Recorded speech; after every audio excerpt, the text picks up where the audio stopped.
అందరికీ నమస్కారం అండి। ఈ రోజు వీడియోలో 2024వ సంవత్సరంలో భాద్రపద మాసంలో సెప్టెంబర్ 21 శనివారం రోజున మనము సంకటహార చతుర్థి వ్రతాన్ని అయితే జరుపుకుంటామండి।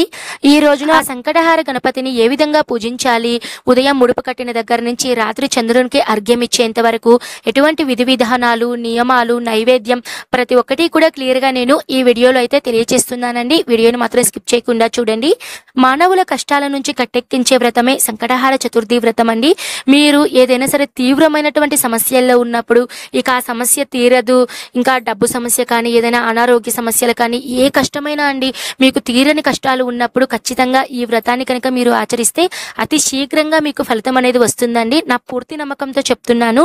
నేను ఈ వ్రతాన్ని గత 3 సంవత్సరాల నుంచి అయితే నేను చేస్తున్నానండి। నేను వ్రతాన్ని చేసిన ప్రతిసారి కూడా నాకు మంచి ఫలితం అనేది వస్తుందండి।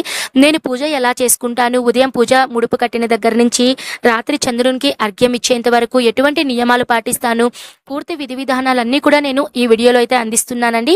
వీడియోని మాత్రం స్కిప్ చేయకుండా చూడండి। మీకు ఎటువంటి డౌట్స్ ఉన్నా సంకటహార చతుర్థి వ్రతం రోజున ఉదయాన్నే తలస్నానం చేసుకొని ఇంటిని వాకిలిని శుభ్రం అనేది చేసుకోవాలండి।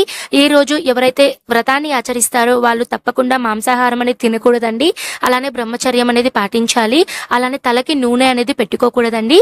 తర్వాత వ్రతం రోజున ఉదయాన్నే మీరు గణపతికి పూజ అనేది చేసుకోవాలండి। మీ పూజా రూమ్ లో కనుక ప్లేస్ కనుక ఉంటే అక్కడే మీరు గణపతి ఫోటో పెట్టుకుని పూజ అనేది చేసుకోవచ్చండి। ఒకవేళ ప్లేస్ అనేది తక్కువగా ఉన్నప్పుడు, ఒకవేళ కంఫర్ట్ అనేది లేకుండా ఉంటే సపరేట్ గా ఒక పీఠం అనేది ఏర్పాటు చేసుకొని అక్కడ మీరు పూజ అనేది చేసుకోవచ్చండి। ఉదయాన్నే పూజ అనేది మీరు లఘువుగా చేసుకోవాలండి। గణపతి దగ్గర మీరు ముడుపు అనేది తప్పకుండా కట్టుకోవాలండి। ముడుపు ఎలా కట్టుకోవాలి అంటే ఏదైనా సరే ఎరుపు కానీ పసుపు రంగు కానీ వస్త్రాన్ని తీసుకొని అందులో మీరు 4 మూలల పసుపు కుంకుమలు అనేటివి పెట్టుకోవాలండి। తర్వాత అందులో మీరు 3 పిడికిళ్ళు కానీ 3 దోసెలు కానీ బియ్యం అనేది వేసుకోవాలి। ఇక్కడ ముడుపులో మనం వేసినటువంటి బియ్యాన్ని నైవేద్యం అనేది చేస్తామండి। కాబట్టి మీరు ఆ నైవేద్యం మీ కుటుంబ సభ్యులు ఎంతమంది ఉంటారో, ఎంత తినగలరో అన్ని బియ్యం మాత్రమే మీరు ఆ ముడుపులో అయితే వేసుకోండి। నేనైతే ఇక్కడ కొద్దిగా బియ్యం అయితే వేసుకొని అందులో పసుపు కుంకుమ అనేది వేసుకొని తర్వాత దక్షిణగా 2 తమలపాకులు, 2 వక్కలు, 2 ఎండు ఖర్జూరం, పసుపు కొమ్ములు, అలానే కొంతమంది ఎండు కొబ్బరి కూడా పెడుతూ ఉంటారండి, వాటిని కూడా పెట్టుకోవచ్చండి। తర్వాత 2 పుష్పాలు, అలానే దక్షిణగా ఎంతో కొంత మీ శక్తి కొలది 11 రూపాయలు కానీ లేదా 9 రూపాయలు కానీ 21 రూపాయి కానీ 51 రూపాయి కానీ 116 కానీ ఎంతో కొంత దక్షిణ అనేది మీరు అందులో ఈ వస్తువులన్నీ పెట్టుకున్న తర్వాత ముడుపుని మీరు 3 సార్లు ముళ్ళు అనేది వేసుకోవాలండి। ఈ ముడుపు అనేది కట్టుకునేటప్పుడు ఎవరితో మాట్లాడకూడదండి, మౌనం అనేది ఉంటూ మీ యొక్క కోరికను, మీ యొక్క కష్టాన్ని మీరు ఆ గణపతికి చెప్పుకుంటూ ముడుపునైతే మీరు 3 ముళ్ళు అయితే వేసుకోవాలండి। తర్వాత ఆ ముడుపుకి పసుపు కుంకుమ అనేది పెట్టుకోవాలండి।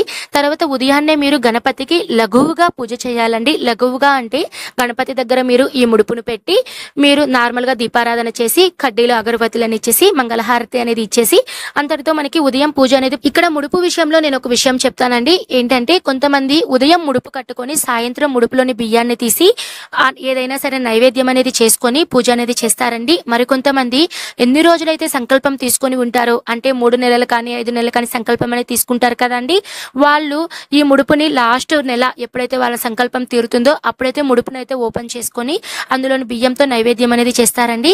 నేనైతే అలా చెయ్యనండి, ఎందుకంటే మనము ఒకవేళ 3-4 నెలలు ముడుపుని అలా పెట్టేస్తే మనము తమలపాకులు అనేటివి ముడుపులో పెడతాం కాబట్టి అందులో తేమ అనేది ఆ బియ్యంకి తగిలి బియ్యం అనేది బూజైపోతాయండి। అందుకని నేనైతే ఆ విధమైన పద్ధతి అయితే నేను ఫాలో అవ్వనండి। చాలా మంది అలా ముడుపు కట్టుకునే వాళ్ళు తమలపాకులు అయితే పెట్టుకోరండి, జస్ట్ ఎండు కొబ్బరిని అయితే పెట్టుకొని బియ్యం అయితే పెట్టుకొని ముడుపు అనేది కట్టుకుంటారండి। నేనైతే ఉదయాన్నే ముడుపు కట్టుకొని సాయంత్రం ముడుపులోని బియ్యాన్ని అయితే తీసుకొని నైవేద్యం అనేది చేసుకుంటానండి। ఇప్పుడు ఉదయం పూజ అనేది కంప్లీట్ అయిందండి। తర్వాత నైట్ పూజ, సాయంత్రం పూజ అనేది మీరు గణపతికి చేసుకోవాలండి। ఏదైనా ఒక పీఠాన్ని ఏర్పాటు చేసుకొని గణపతి విగ్రహం ఉంటే విగ్రహం పెట్టుకోవాలండి। ఇక్కడ మనము ప్రత్యేకంగా 2 గణపతులకైతే పూజ చేయాలండి।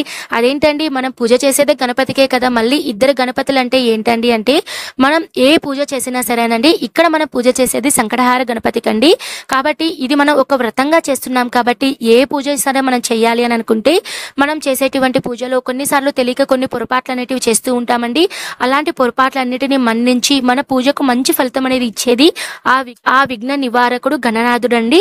కాబట్టి ఆదిదేవుడు గణపతిని అయితే మనము పసుపు గణపతిని పూజించుకోవాలండి.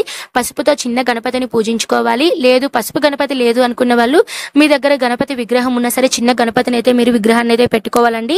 నా దగ్గర గణపతి విగ్రహం ఉంది కాబట్టి గణపతి విగ్రహం పెట్టుకొని ముందుగా గణపతికి షోడశోపచార పూజ అనేది చేసుకోవాలి. ఒకవేళ మీకు షోడశోపచార పూజ తెలియకపోతే మీరు నార్మల్ గా పంచోపచార పూజ అనేది చేసుకోవచ్చండి. సాయంత్రం పూజ చేసే వాళ్ళు మీరు పీఠం అంతా ఏర్పాటు చేసుకున్న తర్వాత ఉదయాన్నే ముడుపు కట్టుంటారు కదండి, ఆ ముడుపులోని బియ్యాన్ని తీసి మీరు నైవేద్యం అనేది చేయాలండి. ఏదైనా సరే బెల్లం పాయసం కానీ లేదా బెల్లంతో ఏదైనా పొంగలి కానీ మీరు చేసుకొని మీరు పూజలో పెట్టుకోవాలండి. ఇలా పూజలో పెట్టుకున్న తర్వాత మీరు పూజ అనేది ప్రారంభించుకోవాలి. తర్వాత పసుపుతో గణపతి చెప్పాను కదండి, పసుపుతో గణపతికి అయితే పూజ చేసుకోవాలి. తర్వాత మీరు ముడుపులో పెట్టిన వస్తువులన్నీ కూడా మీరు పూజలోనే గణపతి దగ్గరే పెట్టుకోవాలండి. తర్వాత పూజ అయిన తర్వాత ఏం చేయాలో కూడా నేను మీకు తర్వాత తెలియచేస్తాను. ఇప్పుడు మీరు ఆదిదేవుడు గణపతికి అయితే పూజ చేసిన తర్వాత గణపతిని మీరు 3 సార్లు అయితే కదిలించాలండి. యథాస్థానం ఉద్వాసయామి అని చెప్పుకొని 3 సార్లు పసుపుతో చేసిన గణపతిని అయితే మీరు కదిలించాలి. తర్వాత సంకటహార గణపతికి అయితే మీరు పూజ చేసుకోవాలండి. మీరు గణపతి ఫోటో ఉంటే ఫోటో కానీ లేదా మీరు సపరేట్గా ఏదైనా గణపతి విగ్రహం ఉన్నా కూడా మీరు సంకటహార గణపతిగా మీరు ఆవాహించి పూజ అనేది చేసుకోవాలండి. గణపతికి మీరు ధూప దీప నైవేద్యాలను అర్ఘ్యపాద్యాలను అన్నిటినీ సమర్పించాలి. మీకు కనుక షోడశోపచార మంత్రాలు తెలిస్తే మీరు పఠించుకోవచ్చండి. లేదు అనుకున్న వాళ్ళు గణపతికి మీరు సంకటహార గణపతి అష్టోత్తరాలన్నిటి ఉంటాయండి. ఒకవేళ మీకు ఎవరికైనా సరే ఈ వ్రతం పుస్తకం అనేది దొరకకపోతే ఆల్మోస్ట్ ఇప్పుడు ఉన్నటువంటి పూజా షాప్స్ లో అందరికీ కూడా సంకటహార గణపతి యొక్క పూజా పుస్తకం అనేది దొరుకుతుందండి. కేవలం 15 రూపాయలు 20 రూపాయలు పెడితే మనకి పుస్తకం అనేది వచ్చేస్తుంది. ఒకవేళ పుస్తకం తెలియని వాళ్ళకి నేను ఒక అప్లికేషన్ చెప్తానండి, స్తోత్రనిధి అనే ఒక అప్లికేషన్ చెప్తాను. ఈ అప్లికేషన్ మీరు ఇన్స్టాల్ చేసుకొని అందులో మీకు ఎటువంటి వ్రతం కానీ పూజలు కానీ నోములు కానీ అష్టోత్తరాలు కానీ శ్లోకాలు కానీ ప్రతి మంత్రాలు కూడా మీకు అందులో అయితే ఉంటుందండి. అన్ని లాంగ్వేజెస్ లో కూడా మనకి ఈ స్తోత్రనిధి అప్లికేషన్లు అయితే ఉంటాయండి. నేను కూడా ఒక్కోసారి పుస్తకాలు అనేటివి దొరకనప్పుడు ఈ అప్లికేషన్ అయితే నేను ఉపయోగించుకొని పూజలు అనేటివి చేసుకుంటూ ఉంటాను. మీకు కూడా ఎవరికైనా సరే కనీసం ఒక్కరికి ఉపయోగపడినా నాకు సంతోషమేనండి. ఎవరికైనా సరే సంకటహార చతుర్థి వ్రతం పుస్తకం దొరకని వాళ్ళు ఈ స్తోత్రనిధి అప్లికేషన్ అనేది మీరు ఇన్స్టాల్ చేసుకొని మీరు అందులో పూజ అనేది చేసుకోవచ్చండి. ఇప్పుడు గణపతికి మీరు సంకటహార చతుర్థి గణపతి యొక్క అష్టోత్తరాలతో పఠించుకోవాలండి. ఇక్కడ నైవేద్యాల విషయానికి వస్తే కొంతమంది మొదటిసారిగా చేసేవాళ్ళు గణపతికి ఇష్టమైనటువంటి ఉండ్రాలు కుడుములు అలానే స్వామికి ఇష్టమైనటువంటి లడ్డులు ఇవన్నీ కూడా పెట్టుకుంటూ ఉంటారండి. ఇవన్నీ మీ శక్తి కొలదండి. నేనైతే ఫస్ట్ టైం చేసుకున్నప్పుడైతే అన్నిటిని నేను చేసుకొని ఒక 9 రకాల నైవేద్యాలు అయితే చేసుకున్నానండి. తర్వాత పోను కొద్దిగా నేను పిల్లలతో బిజీగా ఉండడం వలన కొద్దిగా నేనైతే నైవేద్యాలు అంటే అన్ని చేయలేకపోయానండి. నేనైతే నార్మల్ గా నా శక్తి కొలది నేను ముడుపులోని నైవేద్యం అయితే చేసుకొని లేదు ఇంకేదైనా సరే చేసుకోవాలని అనిపిస్తే నా దగ్గర ఉన్నటువంటి ఐటమ్స్ నేను స్వామివారికి కుడుములు కానీ ఏదైనా లడ్లు కానీ ఏదైనా సరే నేను స్వీట్స్ కానీ నేను పూజలు అయితే పెట్టుకుంటానండి. కంపల్సరీ అనేమి లేదండి. మీరు ఎంత భక్తితో మీ శక్తి కొలది మీరు మీ దగ్గర ఉన్న వాటితో మీరు నైవేద్యం సమర్పించిన ఒక చిన్న బెల్లం ముక్కను సమర్పించినా కూడా చాలండి. ఆ స్వామి అనుగ్రహం అనేది తప్పకుండా ఉంటుందండి. కాబట్టి మీరు మంచి భక్తితో మీరు పూజ అనేది చేసుకోండి. నైవేద్యం వచ్చేసి మనము ముడుపులోని బియ్యంతో చేసుంటాం కదండి, ఆ నైవేద్యం ఒక్కటి పెట్టినా సరిపోతుందండి. లేదు మీరు తాంబూలంగా మీరు అరటి పండ్లను కానీ ఏదైనా పండ్లను కూడా మీరు నైవేద్యంగా పెట్టుకోవచ్చండి. గణపతి యొక్క అష్టోత్తరాలను అన్నిటినీ పఠించిన తర్వాత మీకు కనుక గణపతి యొక్క మంత్రాలు ఏవైనా తెలిస్తే పాటలు కానీ ఏవైనా సరే శ్లోకాలు కానీ తెలిస్తే మీరు పఠించుకోవచ్చండి. తర్వాత గణపతికి ధూప దీప నైవేద్యాలను అన్నిటినీ సమర్పించి చూపించి తర్వాత మీరు గణపతికి మంగళహారతి అనేది ఇవ్వాలండి. తర్వాత ఇక్కడ మీరు ముఖ్యంగా గుర్తు పెట్టుకోవాల్సిన విషయం ఏంటంటే మీరు ఉదయం నుంచి సాయంత్రం పూజ అయ్యేంత వరకు ఉపవాసం అనేది తప్పకుండా ఉండాలండి. ఒకవేళ మీరు ఉపవాసం ఉండలేని వాళ్ళు కొంతమందికి హెల్త్ అనేది ఇష్యూస్ అనేటివి ఉంటాయండి, బీపీలు షుగర్లు, కొంతమంది బాడీ అనేది సహకరించదు. అలాంటి వాళ్ళు మీరు పాలు కానీ పండ్లు కానీ తీసుకుంటూ ఉండొచ్చండి. ఒకవేళ మీరు ఏదైనా ఫుడ్ అనేది తినాలి అనుకున్న వాళ్ళు ఏదైనా లైట్గా తీసుకోండి. వీలున్నంత వరకు పాలు పండ్లతో తీసుకోవడానికి ప్రయత్నించండి. హెల్త్ ఇష్యూస్ ఉన్న వాళ్ళు మాత్రం తప్పకుండా మీరు ఏదైనా సరే తిని మీరు పూజ అనేది చేసుకోండి. ఎందుకంటే హెల్త్ అనేది ఇంపార్టెంట్ కాబట్టి.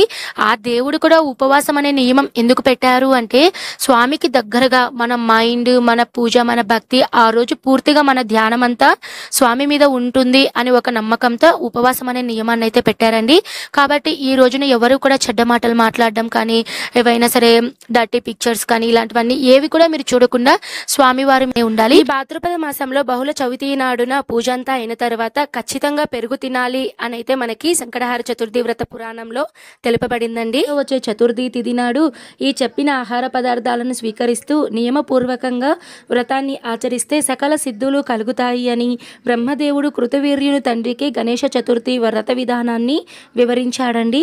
అర్ఘ్యం అనేది ఇవ్వాలండి. ఈ సంకటహార చతుర్థి పూజలో ముఖ్యమైనటువంటి నియమం అండి, ఉపవాసం తర్వాత అర్ఘ్యం అనేది ఇవ్వాలండి. అర్ఘ్యం ఎవరికి ఇవ్వాలి అంటే చంద్రునికి అయితే ఇవ్వాలండి. ఈ రోజున ప్రత్యేకంగా చంద్రోదయ సమయం అయితే ఉంటుందండి. నేనైతే ప్రజెంట్ తెలంగాణలో ఉంటున్నాను కాబట్టి రాత్రి 8:42 ఇక్కడ చంద్రోదయం అయితే ఉందండి. 8:30 తర్వాత చంద్రోదయం అయిన తర్వాత చంద్రుణ్ణి చూస్తూ మీరు అర్ఘ్యం అనేది ఇవ్వాలండి. అర్ఘ్యం అనేది ఎలా ఇవ్వాలి అంటే మీరు చేతిలో కొద్దిగా తెల్ల బియ్యం అనేది తీసుకోవాలండి. కొద్దిగా పుష్పాలు అనేటివి తీసుకొని మీరు పాలతో కానీ నీళ్లతో కానీ మీరు ఆ చేతిలో మీరు నీళ్లను ఏదైనా ఒక పళ్ళెంలోకి వదులుతూ ఓం చంద్రదేవాయ నమః ప్రథమ అర్ఘ్యం సమర్పయామి అని మీరు అర్ఘ్యాలనైతే వదులుతూ ఉండాలండి. కొంతమంది ఏదైనా సరే చెట్టును కింద పెట్టుకొని ఆ చెట్టు పూల కుండీలో నీళ్లు పడేలాగైతే అర్ఘ్యం అనేది ఇస్తూ ఉంటారండి. చాలా మందికి ఒక సందేహం, చంద్రుడు ఆ టైంకి వచ్చేసరికి మేము అంతసేపు ఉపవాసం ఉండలేమండి, మేము తొందరగా అర్ఘ్యం అనేది ఇవ్వచ్చా అని. మరి కొంతమంది మా ఏరియాలో వర్షం పడుతుందండి, చంద్రుడు మాకు కనిపించట్లేదు, మేము అర్ఘ్యం అనేది ఎలా ఇవ్వాలి అని చాలా మందికి ఒక సందేహం అనేది ఉంటుందండి. అలా ఉన్నవాళ్ళు మీరు సాయంత్రం 6:30 తర్వాత నక్షత్ర దర్శనం అనేది చేసుకొని, నక్షత్రాలు కనుక వస్తే నక్షత్ర దర్శనం చేసుకొని, లేదు అంటే ఇప్పుడు మనకి గూగుల్లో కూడా చంద్రుని ఫోటో అని టైప్ చేయగానే చంద్రుని ఫోటో అనేది వస్తుందండి. ఆ ఫోటోని చూస్తూ మీరు అర్ఘ్యం అనేది ఇవ్వచ్చండి. లేదు అంటే శివుని ఫోటోలో మనకి శివునికి తల మీద అర్ధచంద్రాకారంలో మనకి చంద్రుడు ఉంటాడండి. ఆ చంద్రుని చూస్తూ కూడా మీరు అర్ఘ్యం అనేది ఇవ్వచ్చండి. ఇన్ని రకాలుగా కూడా మీరు ఈ విధంగా అండి మీరు సంకటహార చతుర్థి వ్రతం అయితే ఆచరించాలి. ముఖ్యంగా మనం పాటించుకోవాల్సిన నియమం వచ్చేసి ఉదయం ముడుపు కట్టాలి, సాయంత్రం ముడుపులోని బియ్యాన్ని తీసుకొని నైవేద్యం చేయాలి. ముఖ్యంగా ఉదయం నుంచి సాయంత్రం వరకు ఉపవాసం అనేది ఉండాలి. సాయంత్రం మీరు గణపతికి నైవేద్యం అంతా సమర్పించి పూజ చేసిన తర్వాత చంద్రునికి అర్ఘ్యం ఇవ్వాలి. చంద్రునికి అర్ఘ్యం ఇచ్చిన తర్వాత ఉపవాసాన్ని విరమించాలి. ఈ విధంగా అయితే పూజ చేసుకోవాలండి. ఇదండి ఈ వీడియోలో సంకటహార చతుర్థి వ్రతం పూజా విధానం. నేను మళ్ళీ మరో మంచి వీడియోతో మీ ముందుంటానండి. సర్వే జన సుఖినో భవంతు. స్వస్తి.